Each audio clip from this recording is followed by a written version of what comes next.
What's up, nerds? Doing a quick video this week, just because of scheduling conflicts. Try and just fit this in real quick. Uh, Unfortunately, sans Davey, but that'll be okay. We'll do our best, especially since it's a sad week. This last week was terrible. I picked real bad. Was wrong all over the place. Apparently Vegas was too, though.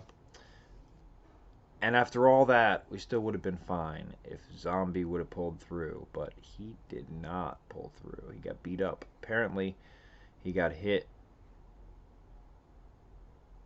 in the second round with a spinning back elbow. And according to him, he did not wake up from that until round 5. He thought the beginning of round 5 was the beginning of round 3. And then he says, watching the video back, it looks like he's not even there. But regardless, we had a terrible week.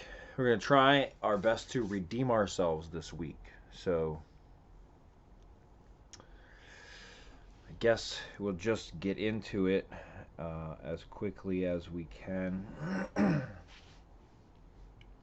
I'll tell you what I bet this week. The fights that I picked one way and the fights that I put on round robins both ways. Okay, so what I end up doing at the casino is making a few different 12 by 8, 12 by 9 type round robins to try and win a bunch of money. And I pick a bunch of fights that overlap on both these cards and then hope and pray on the other 3 or 4 fights that they come through. So, I'll tell you my thoughts on the fight and how I bet them in a quick breakdown. Yoel Alvarez versus Alexander Yakovlev. I feel like Yoel is going to handle this one pretty easily. I'm confident about this fight. I put this fight on all of my parlays as Yoel winning. Okay. I feel like minus 160 is a good value there. Totally good bet. Miranda Maverick versus Liana Jojua. At minus 380 for Miranda Maverick, it's hard to get a lot of value there. So I do have her on some tickets, but only in parlays, and it's definitely not worth a straight up bet because the other girl does have a chance, obviously, of winning. It's just, Miranda's probably going to win, but minus 380. It's real hard to find value. Like, you really want to bet $38 to win 10. Da Eun-jung versus Sam Alvey. I think this is Sam Alvey's last fight in the UFC. I'm very confident in Da Eun-jung to the point where his minus 330 I actually am fine with. I put this on like every single card I have. Da Eun-jung to win. Minus 330 is fine. So this next one, Alex Olvera, the Brazilian Cowboy, versus Shavkat Rakhmonov.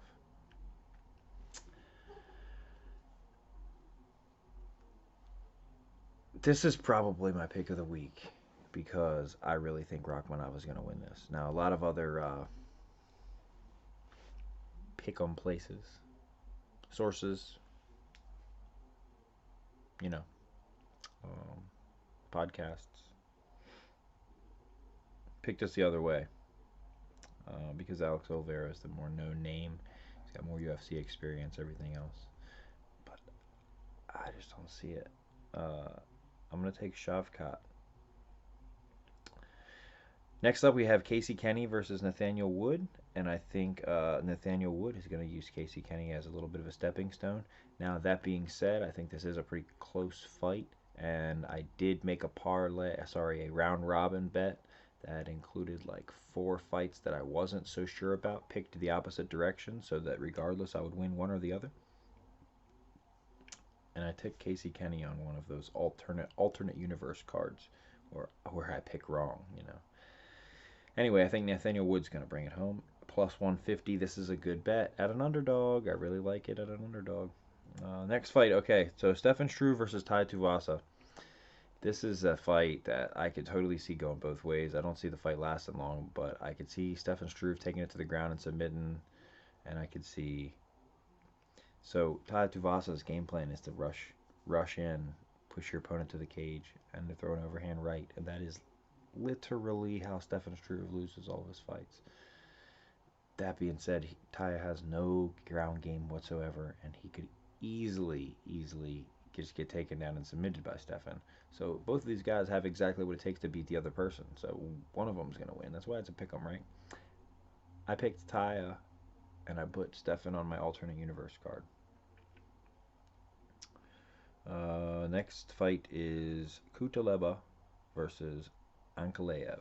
Now, these guys fought it before, and they tried to reschedule this fight a couple times since then. The referee stopped the fight after Kutalev. He got hit a couple times and acted like he was knocked out to try and play possum and suck his opponent in and knock him out. And the ref stopped the fight while they're both still standing. So Ankalaev got a nice early stoppage there. He gets like a credit for a 25-second knockout or something like that. Meanwhile,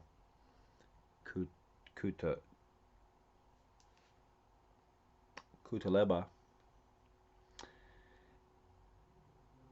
I think the line is super pushed because he lost the first time, right? Plus 255, he lost a 24-second knockout, so that's what it looks like on paper. So the line is super pushed. Plus 255. Now, do I think he is better? No.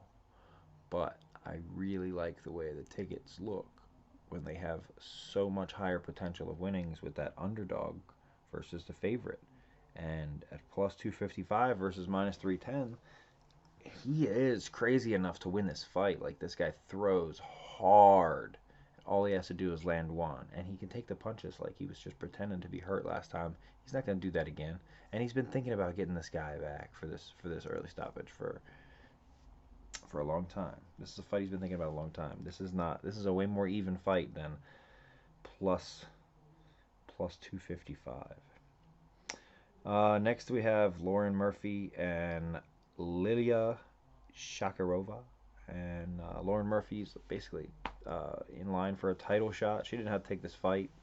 So if she was a little worried about it, I don't think she would have. She had no, she did not need to take this fight. It was a late second replacement. So either she needs the money and she's like, okay, cool, I'll just beat this girl up, or she's confident about the fight. So I'm gonna believe her and her camp are smart enough to not give up their #1 title spot on a bad idea. Now, Phil Hawes versus Jacob Malkoon. Nobody is picking Malkoon, so this guy's a lock. Unfortunately, minus 240 is just not good enough to really make money on. So I put him on all of my parlays and all of my round robins and everything else, but it's hard to just, I don't want to bet 24 to win 10. I had to put it on lots of parlays and stuff. Next we have Alexander Volkov versus Walt Harris, and this one could totally go either way. I think Volkov's a better fighter, and he's probably going to bring it home, but Walt Harris does have a chance of knocking him out. So if Volkov can kind of withstand the early rush, he might eat a shot or two, but if you can take the first couple, you kind of know that's the hardest that they're going to get, and that builds your confidence. So I think Volkov might withstand the early storm to come back and be the better fighter. He could win this fight all over the place. The co-main event is Jared Cannonier and Robert Whittaker. Robert Whittaker has held the belt. He was the champ. Cannonier came down from heavyweight. So heavyweight down to light heavyweight down to middleweight to fight this guy, Robert Whittaker. And this is a total pick 'em, right? Whittaker's a faster guy. Cannonier's got the knockout power. Can Whittaker stick and move? And is he better enough? Is he better enough? He's better. So Whittaker's a better fighter. Nobody's going to argue that he's not. He's better everywhere. But Cannonier can hit so hard. He just has so much power. So the question is, do you want to bet on the guy that has so much power that he can knock it out if he lands a punch, or do you want to bet on the guy who is a better fighter and may well not let his opponent land that punch? That's why Vegas has it as a pick'em. Personally, I went with Whittaker, everywhere except for my alternate universe card, where alternate universe card with the 4 separate fights that were picked different. I picked Cannonier on that one. And then we come to the main event. Now, we just crossed over 10 minutes on this, so I'm going to keep this short. I'm not going to go on for too long.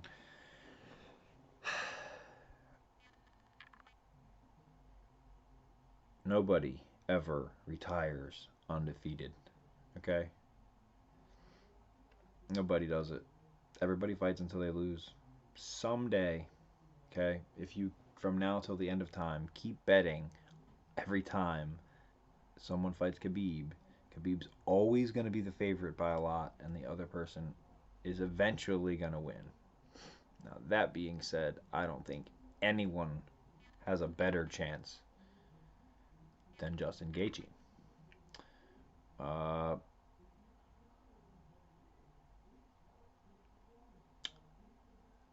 I don't think that Justin Gaethje would win if they fought 10 times. I don't think he wins 5 times. But I do think he wins 3 or 4 times. And at plus 255, that seems like an easy bet. You know, I'll take Justin Gaethje. So he potentially, we haven't seen a lot of it, but he potentially has a takedown defense to stop Khabib's takedowns. He definitely has the will to fight, to stand back up through Khabib's takedowns. He has more power than everybody that Khabib has fought.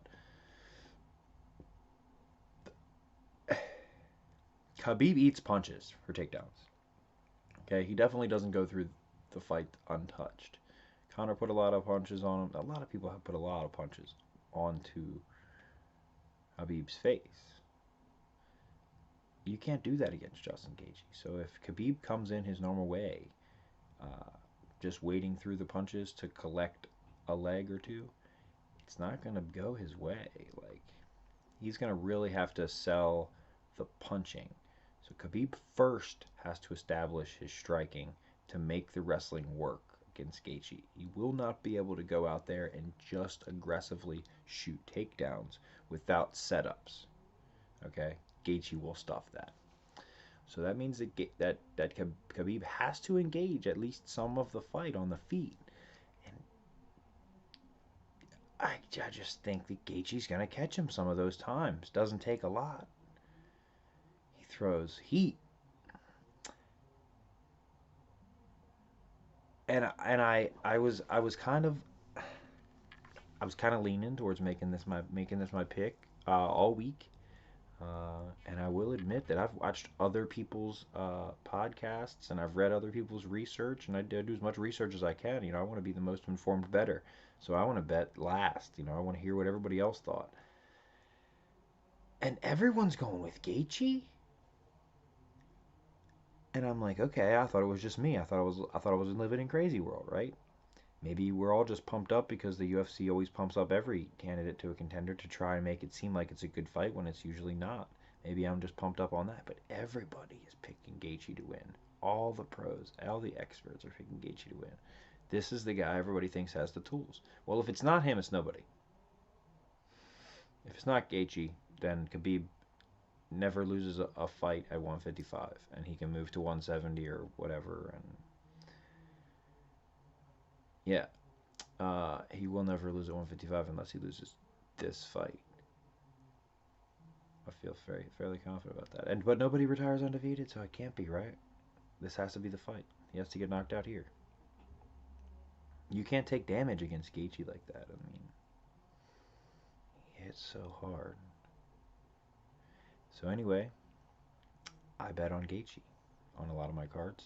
Everything except for my alternate universe card with the 4 fights picked the other way, just in case I don't know what I'm talking about. And on that fight, I picked Khabib. Good luck. Stay well informed.